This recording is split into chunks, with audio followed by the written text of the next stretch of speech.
Hey everybody, Jason here with J Scott Property Management. Today what we're going to be talking about are some of the fees that property management companies charge out there. And again, it's going to be a pretty exhaustive list, but there are definitely fees that I'm sure I'm going to miss and I haven't covered.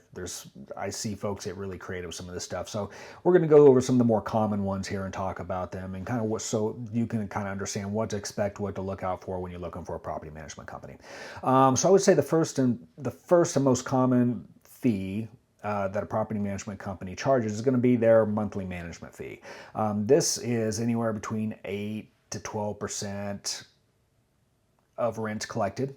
Sometimes a little lower, but on average 8 to 10, 8 to 12%. Sometimes there's a flat fee scenario there, so they'll charge you like $85 a month flat fee. Sometimes it's a flat fee that is charged regardless of occupancy, so watch out for that.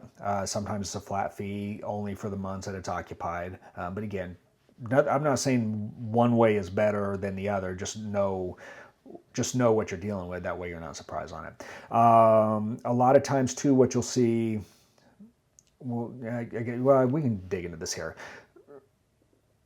are like the bundles. And you'll have different levels. So you'll have a basic and a standard and a gold, and it kind of groups some of these together and you get more benefits out of some of these others, but we'll kind of chat about that. But just understand there are levels there. A lot of times, those tiers are involved as well. Next fee, very common fee, is a leasing fee. Now, a leasing fee is typically going to be for the placement of a tenant in a home. These are typically flat fees. Sometimes you'll see a percentage of the actual lease itself. So, for example, if rent's $2,000 a month, the way this works, and the fee is 4%, then you're going to be your 2,000 times 12 months. If you got a 12-month lease, just 24,000 times your 4% leasing fee or leasing commission, and whatever that is. I don't have a calculator in front of me, but that's what your leasing fee would be. Other times it's a half-month rent. Sometimes it's a full-month rent. Sometimes it's just a random flat fee, $200, $300, $500. Again, just know what it is. I would recommend getting a copy of the management agreement because a lot of times the fees are all outlined there for you so you can see everything. Another very common fee is a lease renewal fee. So this is really designed to cover the cost of the lease renewal, redoing the paperwork, reaching out to that tenant, negotiating this, all the back and forth. Because there is extra time and effort involved in the lease renewal process, some folks charge a fee to cover that. And again, these are usually flat fees. I don't think I've ever really seen a percentage base, kind of like the leasing fee is, but usually it's $250, $500, some sort of flat fee is usually the way that's structured. But again, I guess it could be anything that they lay it out to. Setup fees. Some companies will charge a setup fee to, I guess, gather all your information, get them all set up in the system, and do everything they have to do, which, that's fine. I understand that most of the work, especially administrative work, happens at the front end. So, I mean, I can understand why a setup fee would be charged, but, you have to determine for yourself what that fee, well, of course you want to know what the fee is, but then you're going to have to determine if that's something that you're willing to pay to do business with that company. Admin fees, pretty much the same thing. Some call them setup, some call it admin fee. And it's just to gather everything up. It's to get everything set up in the system, get you set up in all the technologies and all the time it takes to do all that stuff to get your property ready and rearing for management. Another common fee property management companies will take are late fees. I usually see 50% of late fees. Some companies will take 100% of late fees. And what this really is when a tenant is late, so for example, with my company, it's a 1-day grace period. So rent's due on the 1st. If they don't pay by the 3rd, they get their 1-day grace period the 2nd. If they don't pay by the 3rd, there's a $50 late fee. And then every day after that, there's a $15 late fee.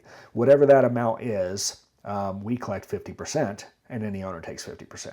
And I think some of the reasons, at least speaking for myself, is that, this is when a tenant does not pay, there is energy that goes into that. It takes extra effort above and beyond the normal management process to make those calls, to send those notices, to, send the 5-day notice to pay or quit, all of those things.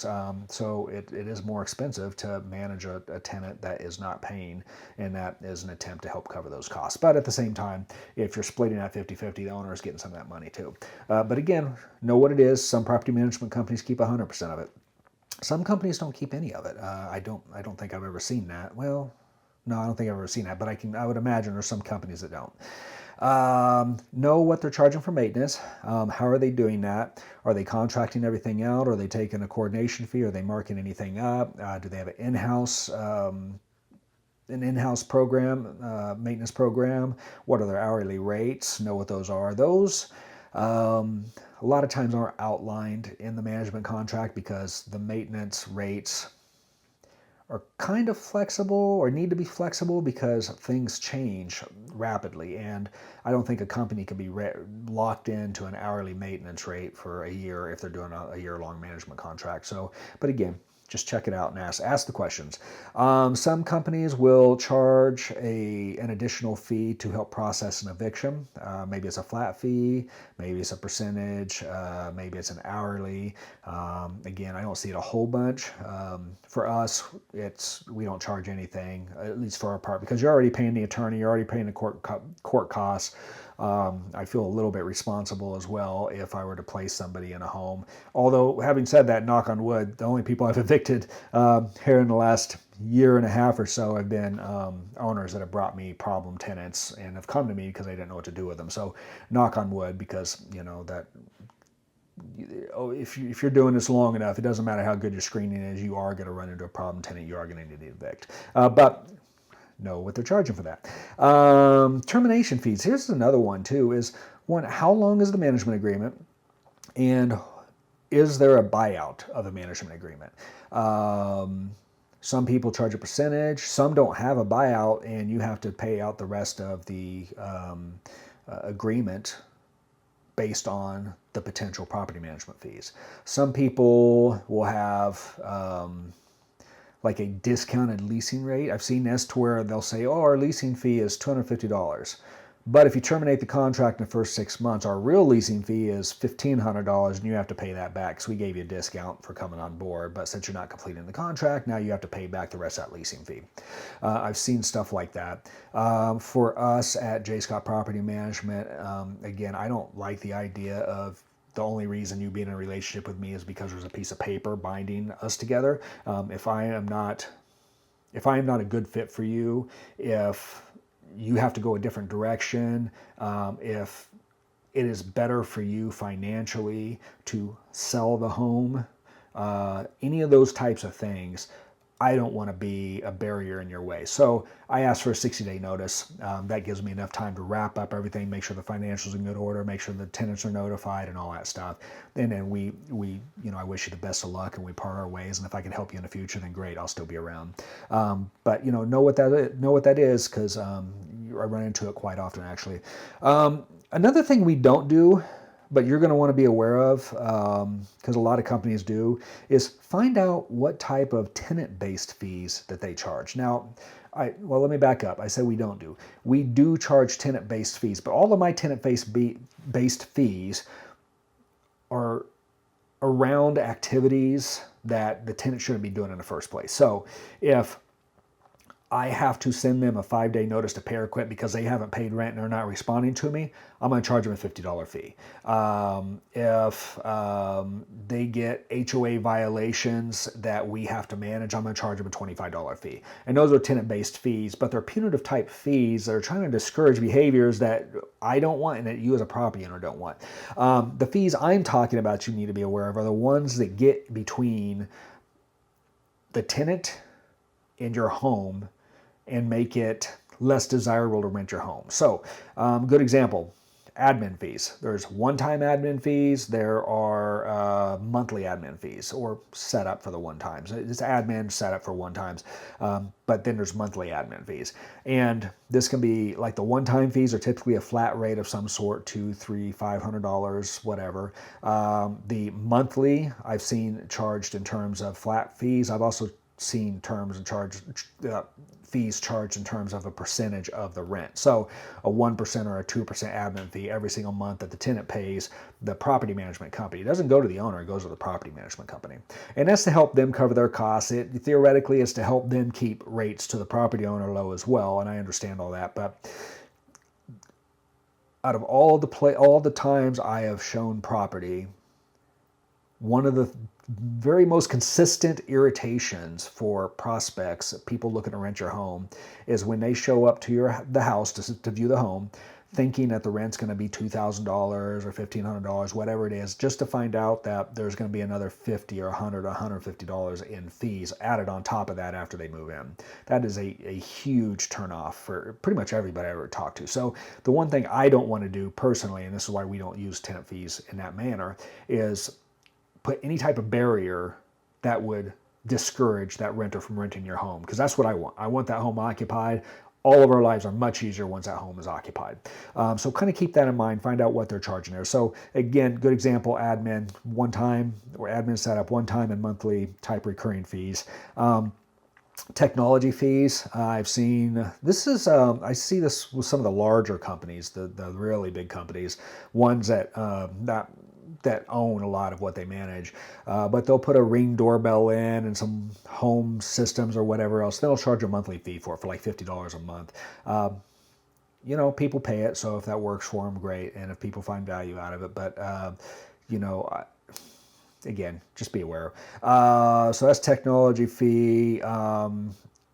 The forced type programs, insurances, and things like that we'll just say like renter's insurance, the forced renter's insurance program that they force you to buy through their company, because 10 to 1 are probably getting a kickback. If it's okay to require renter's insurance, but I think if you're forcing them to buy it through your provider and you're getting a kickback from that, and theoretically it should be disclosed somewhere, and I'm sure that it is just for legal purposes. But again, applicants, tenants, they don't like that. People like choice. They don't want to be told, oh, you have to buy my insurance, especially if they already have renter's insurance, they have a company they prefer to work with. To me, just having renter's insurance is important, and you should require that. But the force is one of those fees that I think irritates people. And I'll say the last one is the resident benefit package. Now, this can be all kinds of things. I've seen resident benefit packages structured. I mean, they could be monthly filters and, the technology built into everything, and then that customer has to pay $50, $60 a month, and their filters are delivered to them, and then they have the technology, and they have this and that. The most interesting resident benefit package I think I've ever seen was a management company's brokerage who sold and managed property, and their resident benefit package basically gave you paid like $50, $40, $50, $60 a month, and it came with credit counseling, it came with credit reporting of your rent, and then if you purchased a home through that brokerage, they would give you, it was like $500 a year for every year that you were a tenant there. So if you're there 2 years, they give you $1,000 off their commission. And so basically the whole resident benefit package was their brokerage prepping and lining up a future sale, which, hey, very clever.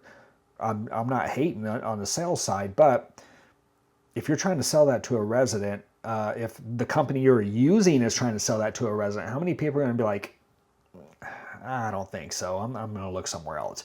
So again, those are all just examples. I bring it up, again, because I have no judgments on like any of them. If that's working for that company and that's what they want to do and that's their motto, hey, good on them. You should be aware so that you know what you're getting into. in terms of the agreement, what the company is going to be doing for you in terms of fees and what it's going to cost and some of the potential blowbacks.